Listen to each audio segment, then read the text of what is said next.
The Six of Cups showing up now in May, and it's more like it's a positive thing. You're making a good thing out of something that was bad. Maybe it wasn't even really bad, but your perspective about it was bad. It was shadowed by something, and now that you've made peace, you think, well, maybe this isn't all so bad. Maybe it was just me and not everybody else, and maybe now other people around you is coming to terms with things that happened to you jointly. You know, you can't walk around in life and not bury the hatchet. And you shouldn't be walking around with rose-colored glasses either. You know, see it for what it is and move on. And now in the pelvic and the solar plexus for your awakening and arousing, receive the World card. There you are, you're at a completion point.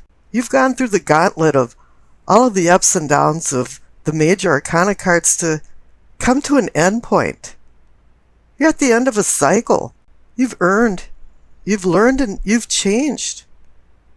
And you really got your wings. It's time to move on to new challenges. And the clarification card is the Four of Wands. It's a card about celebration and ceremonies, maybe rites of passage, birthdays, graduations, anniversaries, that type of thing. But it's also about a merriment and a joy to commemorate or honor or give thanks to something. And typically it's about some type of accomplishment. And receiving the World card makes you an honorarium automatically. You're ready to go forward in life. And up in your solar plexus for sensing and feeling, you receive the Two of Swords. You're at a completion point, so now it's time to make some decisions. Two to me means decisions, partnership, balance. But the Two of Swords has a little kink to it. It's about a dual nature of conflicting but equal forces. It's a contradictory burden that's causing confusion because you're not sure what to do next. And it turns into a conundrum that transcends into like denial. And you're wondering, well, am I being deceived or am I deceiving myself?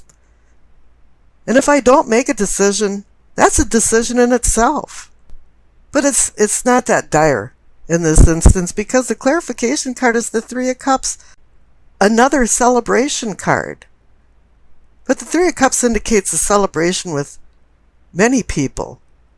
It was a joint accomplishment. A lot of people were on the same page. But there's some storm clouds over the kingdom because in the heart of the matter, you receive the Devil card. And the Two of Swords can indicate some conflicting feelings and even some denial on making decisions. And I think here the Devil card is more about denial. It can be hedonism and some types of addictions. But here it has the feeling that you can get caught in some type of web and tangled up in something. And it's telling you to avoid that because here the clarification card is the Seven of Cups. The card about decisions. Because there's so many things to choose from. Each cup has a prize or a poison. The Devil card is telling you, yeah, there's some that are quite venomous. And you're going to have to be very careful when you make your future decisions. Now down at the bottom right for the throat, you receive the Emperor. This is a good card to receive. It's authority and sovereignty, and you're running your little microcosm as an empire. You've learned how to control your surroundings and your environment. You've made structure and organization for civility within yourself and your outer surroundings. But there's another kink in the graph here too, because the clarification card is the Page of Swords. This guy is the party crasher, the one you hate to see come through the door, and I have seen him over and over again recently. He's the kind of person that when you see, it's just like, oh no, he's here again. He's really smart and clever and has a lot of things going for him, and he brings a lot of ideas into the party. But he's the kind of person that just is always waiting for you to say something wrong and get some dirt on you. He's a spy master. He wants to make you feel relaxed so you talk about things that you normally wouldn't even say to other people. And then he runs and talks about you behind your back because he is swords and air and words. And he's very immature and he doesn't have the emotional control. He's the type of person that just is jaw-dropping things and people just look at him like, did he really say that?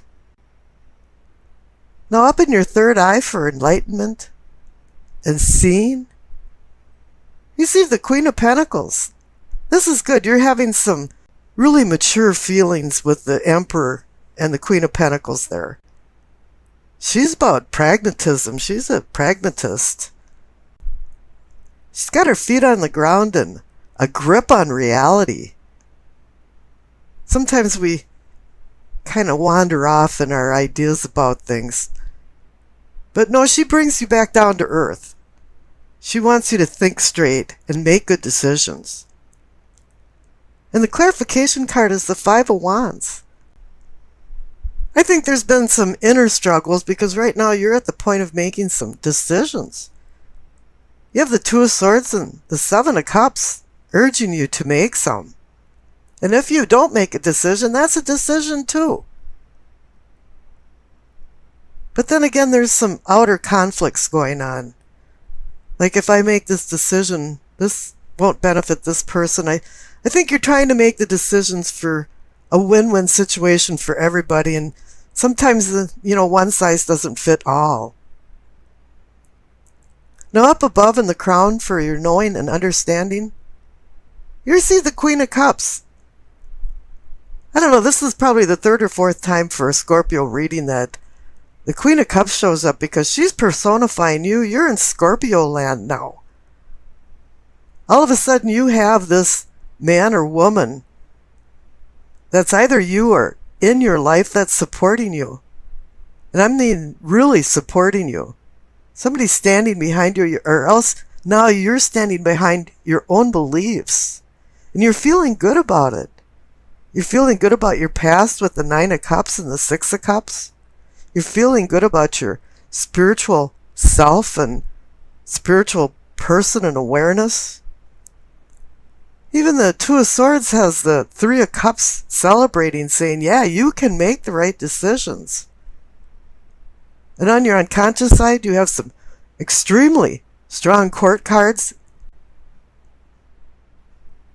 And the Queen of Cups is about intuition. And using your intuition to manifest more deeper emotions in your life, deeper bonds, more harmonious relationships. And the clarification card is reinforcing this because you received the Lover's card. You're looking for emotional stability. But you're at the point right now that you could be at a precipice with the devil if you don't make the right choices. Because the Lover's card requires you to make a choice between vice and virtue. And it's up to your free will to make the right decision. Now on the left for your past, you receive the Knight of Swords. You've made decisions before you know where you're going and having the right information. Or else there was somebody in your life that galloped into it and galloped out of it, and the dust is still settling, and you're going, what happened? There was some type of atmosphere of rash decisions, not well thought through decisions. And I think this whole spread is telling you to make some good decisions now. The clarification card is saying that there's been some consequences, ramifications from the decisions you've made because you received the Nine of Swords. The card of sorrow and anxiety, something that's keeping you up at night and it's bothering you, whatever happened. I don't know if there was some guilt or remorse involved about it, or maybe it was just something that happened that didn't work out right and you're feeling despondent. But everything looks up in the future because on the right there you received the Chariot. He's about moving forward. It's about motion, but it's also about duality. and taking control of your life and having self-control over lack of control.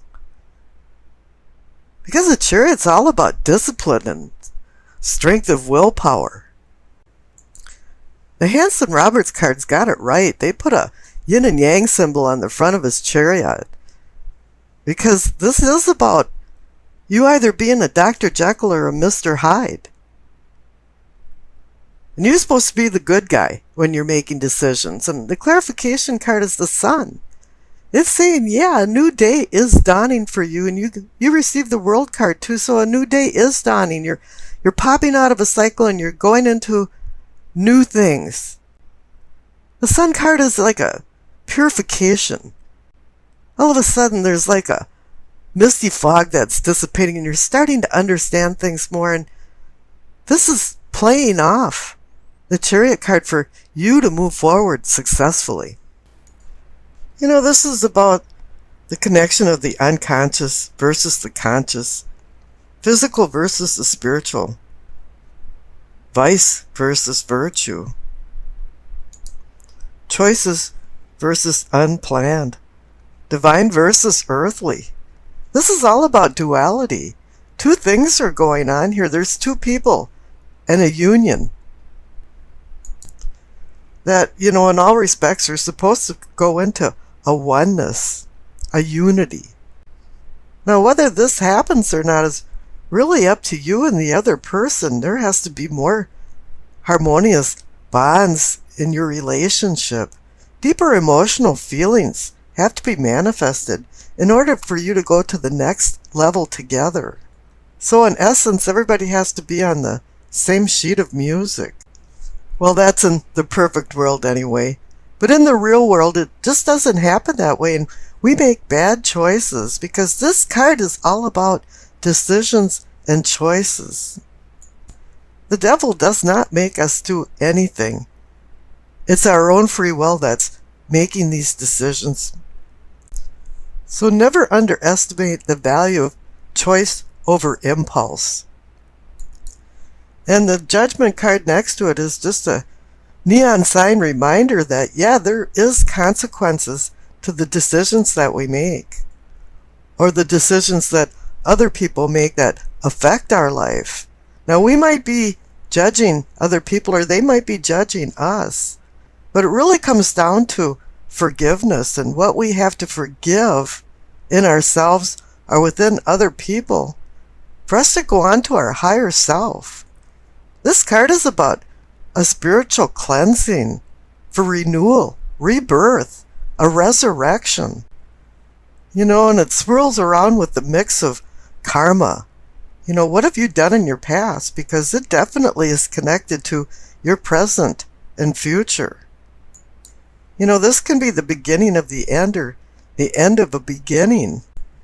And here you can be your own worst enemy if you don't start accepting things and seeing things in a light, in a different light. And that's why I'm calling it an awakening. Now you have the King of Wands next to the Judgment card, and the Judgment card is a celestial level, and the King of Wands is here to assist you on the earthly level. As I said, this is about duality. The Lover's card is about duality.